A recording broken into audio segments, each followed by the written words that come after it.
It's a little bumpy again across the Bluegrass State. I'm tracking more rounds of showers and storms. Another round in the feud between Kentucky's governor and the man he replaced. The latest accusations in the Beshear-Bevin battle. And the UK Hoops team has seen a lot of changes lately with players and assistants leaving. Today, Coach Matthew Mitchell faced the media to talk about it. What he had to say now at 4. This is WKYT News at 4. Good afternoon, I'm Jennifer Palumbo. Storms and thunderstorms are sticking around, and some could be severe. Here's a live look at our drop cam at Morehead State University, which had marble-sized hail last night, and more storms are on the way. WKYT Chief Meteorologist Chris Bailey shows us what's on the first alert defender, and Chris, there's a lot to show. Yeah, we're getting it on again, Jennifer, those rounds of thunderstorms that just keep coming at us from southwest to northeast. The overall true severe weather threat isn't very high at all, but a lot of noise factor coming from the storms out there with the thunder and the heavy rain, maybe some local high winds. Heavy rains, I think, the biggest threat, as we were talking about yesterday. Defender Radar Network taking you into southern Kentucky. Nice little complex of thunderstorms impacting parts of McCreary County over toward Williamsburg, up into the Corbin area. Northeast from there, additional showers and storms beginning to flare up as well. Get into parts of the Bluegrass region now. We start to pick up on some heavier rains. Montgomery County through Clark County, just to the north of the Richmond area. Then look at the little bit of a break on top of downtown Lexington, but more heavy rains are off to our north and northwest. It is just a soggy evening out there for most of central Kentucky. Look at this thunderstorm line, and this is a very slow mover heading into parts of Boyle County, the Harrodsburg area, Mercer County, points to the south toward Liberty and into the Campbellsville area. Small hail a possibility with those storms that extend back toward the southwest. We've got some flooding issues into parts of the Hardin County area as of now, and that's my greatest concern going forward with this boundary that continues to be stalled out. So we're going to see additional rounds of showers and thunderstorms popping along this front, Jennifer, right on through the overnight. And when I come back in a few minutes, I'm going to show you why this pattern may stick around for a while. We'll see you then, Chris. Petty, vindictive, and a bully. That's how former Governor Steve Beshear described the man he replaced, Governor Matt Bevin. Beshear had a news conference this morning to defend his administration, 1 week after Governor Bevin alleged wrongdoing while Beshear was in office. WKYT's Hillary Thornton has the latest from the state capitol in our top story at 4. A fired-up former Governor Steve Beshear talking for about an hour today, taking dozens of questions, responding directly to accusations made by Governor Matt Bevin, at times even calling the current governor a bully. In his short time as governor, Matt Bevin has repeatedly demonstrated how petty and vindictive he can be. Beshear with some heavy words, saying Governor Matt Bevin has declared war on the Beshear family and Beshear administration. While the former governor says many advised him to just stay quiet and ignore the accusations, Beshear says he cannot sit back and be a punching bag for the next 4 years. Today, Beshear strongly denying all claims by Bevin, then making some accusations of his own, saying in his time as governor, Bevin has fired dozens of employees who contributed to Democrats while also bullying lawmakers, university presidents, and state employees. And when you agree with him, everything is just fine. But when you disagree with him, he comes after you with a vengeance. That's just the way it is. And he's coming after us. And the only way I know to deal with a person like that, other than being a punching bag, which I'm not going to be, the only way to deal with him is that every time he throws a falsehood at me, I'm going to hit him between the eyes with the truth about him. When asked what his next step is in this battle, former Governor Beshear saying he simply hopes it stops, but says if the accusations continue, he will keep fighting back. In Frankfort, Hillary Thornton, WKYT. Beshear also talked about his Secretary of the Personnel Cabinet, Tim Longmire, who pleaded guilty to a federal bribery charge. The former governor says Longmire betrayed him, and if he had any knowledge of his criminal actions, he would have been fired on the spot. Governor Matt Bevin is in Europe right now for an economic development trip. His office issued this response to today's developments. It says after a top-level appointment of both him and his son pleaded guilty to federal bribery last week, former Governor Beshear is merely trying to protect what is left of his legacy. Every wild, baseless accusation he has attempted to levy is not corroborated by any facts whatsoever. Governor Bevin is focused on the job the people of Kentucky elected him to do, which is to restore fiscal responsibility and create economic opportunity. He will let the investigation take its course and has said that's all he intends to say about this matter. The University of Kentucky has suspended a fraternity for at least 5 years. A complaint filed against the Phi Kappa Psi fraternity says students were forced to drink alcohol and endure sleep deprivation and humiliation. The allegations are from last fall and spring semesters. University officials say the fraternity cooperated with the investigation, but because of the violations, the fraternity will be banned until 2021. This, I think, sends a clear signal about the importance of safety, the importance of our students on our campus, and the fact that we will not tolerate under any circumstances hazing or things that potentially harm our students. UK says fraternity members living at the fraternity's house on Aylesford Drive are expected to move out by May 8th. It's been a rough few weeks for the UK women's basketball team, with several players and assistant coaches leaving. Today, Coach Matthew Mitchell talked about the changes that have plagued the program. Rob Bromley has more in our Big Blue coverage. Rob? Well, Jennifer, Matthew Mitchell talking about the problems within his program for between 46 and 47 minutes this afternoon. The UK women's team has lost 6 players since last fall and 3 assistants since the end of the season. Mitchell took all the responsibility for what's happened, blaming himself. The women's team has achieved some great success under his leadership, but Mitchell has 7 players now left on the roster. And he said the players and their parents must be confident about what's ahead. The only thing that I can do is make certain that I'm learning the lessons that I need to learn, and there needs to be some stability, and they need to know that the success has happened for a reason, and it's for who I think we've tried to be here, and try to build on that, get a really good staff together. And they need to see some stability. The kids in our team room right now need to see some stability, and that's the only person that can do that is me. I have to get that done. Mitchell believes the first step in the right direction is the hiring of Kyra Elzy as his associate head coach. Elzy was on the staff for 4 years before leaving for Tennessee. Word that she would return breaking yesterday. We have sad news this afternoon. Former UK guard Ed Davender stricken with a heart attack and on life support. Davender came out of New York City to play for Joe B. Hall in his last year of coaching the Cats. He then played 3 seasons under Eddie Sutton. Davender ranks 11th on UK's all-time scoring list, 1,637 points. Ed had fallen on hard times after his playing career. He was sentenced in a ticket scam back in 2010 after he pleaded guilty. Ed Davender, 49 years old. Thank you, Rob. Our reporters are working on a number of other stories for WKYT starting at 4:30. Sam Dick joins us from the newsroom with a look at some of the news in progress. Sam?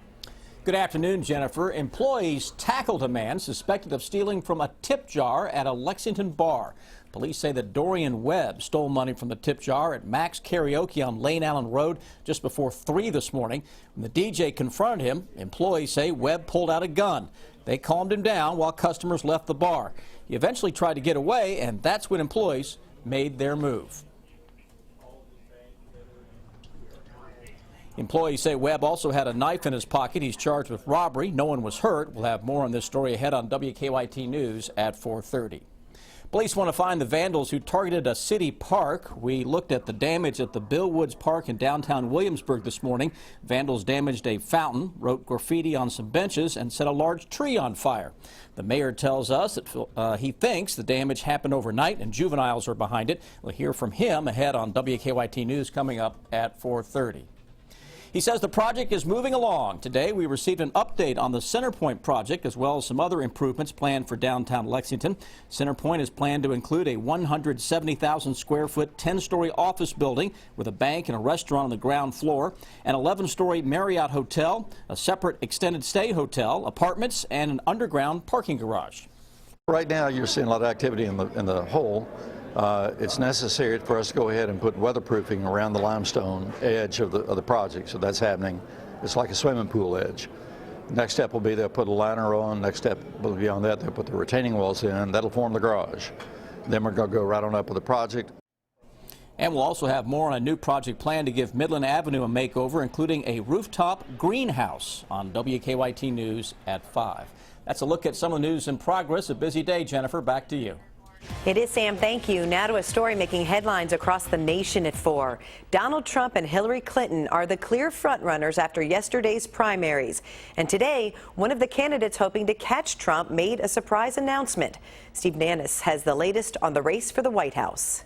This is a far bigger win than we even expected. Donald Trump and Hillary Clinton are closer than ever to securing their party's nomination. I consider myself the presumptive nominee, absolutely. We will unify our party to win this election. Last night was a clean sweep for Trump. 5 states, 5 victories, while Clinton took 4 out of 5 contests. But their primary opponents aren't giving up quite yet. Ted Cruz desperately needs a win in Indiana next Tuesday. Last night was Donald Trump's night, and today is Indiana's day. In an effort to deliver much-needed momentum to his campaign, sources tell CNN that Cruz will make a big announcement.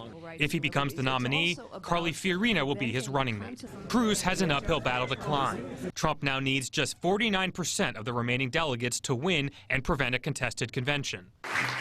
Today, in an effort to shift to the general election, he delivered a major speech on foreign policy in Washington. Our foreign policy is a complete and total disaster. He believes that U.S. allies must step up in the fight against terrorism. The U.S. must be prepared to let these countries defend themselves. As for the Democrats, Bernie Sanders is campaigning in Indiana today, and despite the long odds, he gave no indication that he's giving up anytime soon.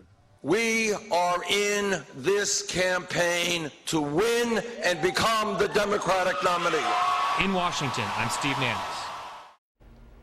Chipotle is adding a new meat to its menu. What else the fast food chain is doing to try to win back customers in WKYT Money Watch. And a company famous for its vacuums now has a way to help with your hair. That's next on WKYT News at 4.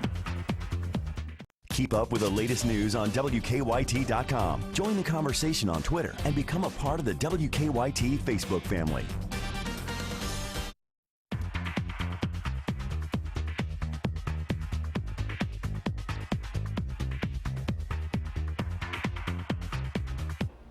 Airline customers are getting some good deals on flights right now. That tops today's WKYT Money Watch. The average price of domestic airfares dropped to $363 in the last 3 months of 2015. Travelers hadn't seen prices that low since 2010. The drop is largely due to cheaper oil and the need for big carriers to compete with low-cost carriers that are expanding into new cities. Uber wants passengers to show up quickly or pay up. The on-demand car service app says it's testing a new program where customers will be charged a fee if the driver is still waiting 2 minutes after arriving to the pickup location. Passengers get a 5-minute window right now. Uber is also charging a cancellation fee if a customer cancels a pickup 2 minutes after a request instead of the previous 5 minutes. Chipotle is testing chorizo sausage and a rewards program to get more customers back in its doors. Chipotle reported a near 30% decline in quarterly same-store sales. Dyson is jumping into the hair care game. The company, known for its vacuum cleaners, has unveiled its first ever hair dryer. The Supersonic features a smaller motor that the company says minimizes noise and dries hair faster. But it'll cost you. The Supersonic is expected to debut in September for $400. Over 5 acres of greenhouses full of beautiful flowers and plants. I'm Deanne Stevens out and about at Bywater Farm and Greenhouse today for the Festival of Flowers. Well, all the flowers and plants outside of the greenhouse are getting a nice little soaking now. We've got heavy rains and maybe a few strong storms on the move, and I'm tracking it all on your Defender Radar Network. Up next. Now, your hour-by-hour forecast with Chief Meteorologist Chris Bailey. Well, it's another wet day across the Bluegrass State. What was a dry April up until the past few days, now really turning soggy. And I think we're going to keep the soggy machine going for a couple of weeks. Look outside, Hamburg Pavilion in the distance, and yep, it is raining here in Lexington. 64 degrees, temperature spiked into the 70s earlier. Now with the rains, those numbers are coming down. Not a lot of wind.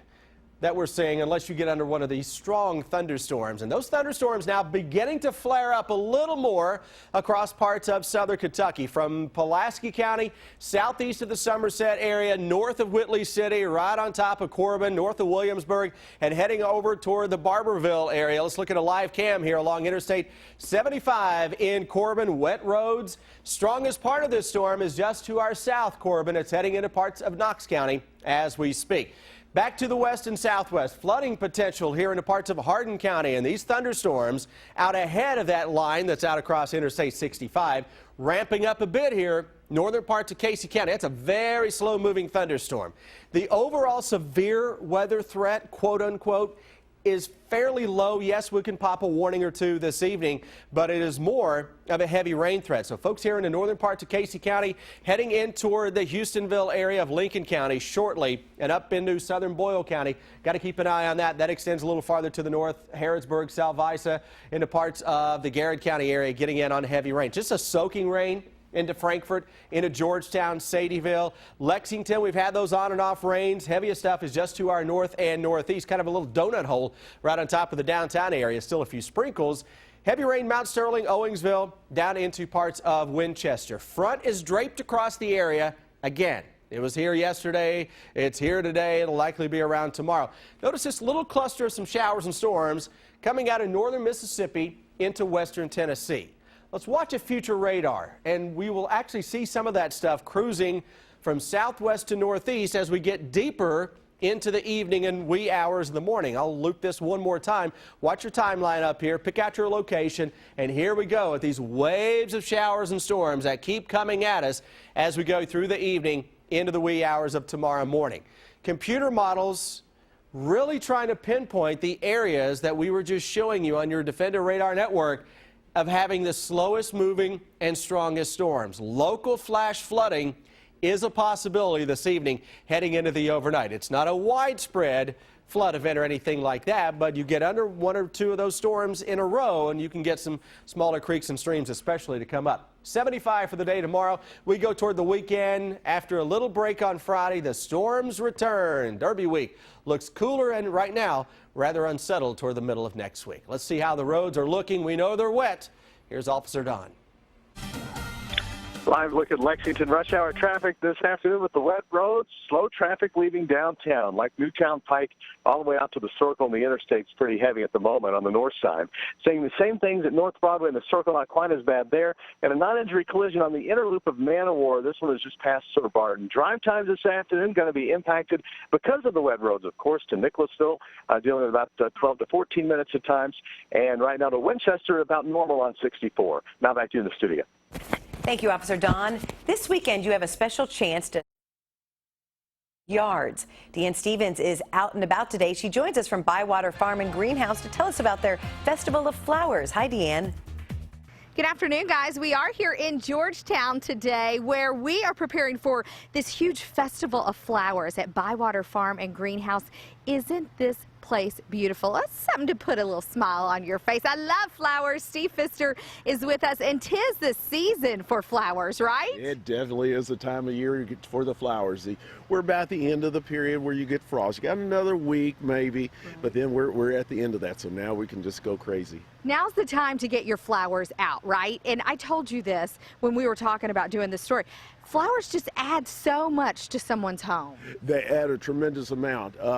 If you put it, say, we're in your front driveway or along the side of the driveway, you drive in at night, you get that feeling of contentment and that sort of stuff. So yeah, it adds a quality of life to you that you don't otherwise have. Adds lots of color too. There's lots of color for you to see here at Bywater Farm and Greenhouse. This weekend is an event called Festival of Flowers. Now, what is that, Steve Pfister? Festival of Flowers is you get to walk through our production greenhouses, which is where we're standing. And there's like 5 acres of greenhouses, and you get to walk through all of them. There's thousands and thousands and thousands of trays and hanging baskets and all that type of stuff. And those you can compare one variety to the next variety. and get an idea of what you like, or you can see a shade of color that, you know, and compare it to the others. You can hand pick your own is what I like, because there's so much to choose from. It can be a little bit overwhelming. You'll be here for some guidance, I hope. Oh, absolutely. Yeah, we are here, and if people bring drawings, they'll bring drawings and pictures of the yard, and we'll help them landscape it with the flowers and make it look really nice for themselves. Now, speaking of guidance, I said, what do you have here that I can't kill? And you said there's actually something new this year. Right. These are called sumo petunias. And we're doing them, and we have the contract for the city of Lexington, Georgetown, and Frankfurt, Versailles. And we are using these sumo petunias, and they are fantastic. They're really strong, got all the new genetics in them where they're resistant to a lot of things. Easy to take care of. Now you're speaking my language. No trimming.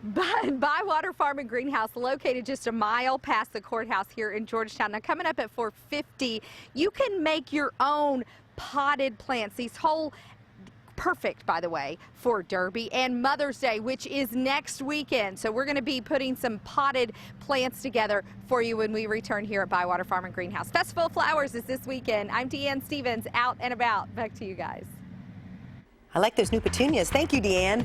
It's sometimes hard to tell how old produce is when you buy it at the grocery store, but that could be changing with a new food truth detector. How it works in Better Living next on WKYT News at 4. Tonight's Powerball jackpot is $282 million, and Friday night's Mega Millions jackpot is $118 million.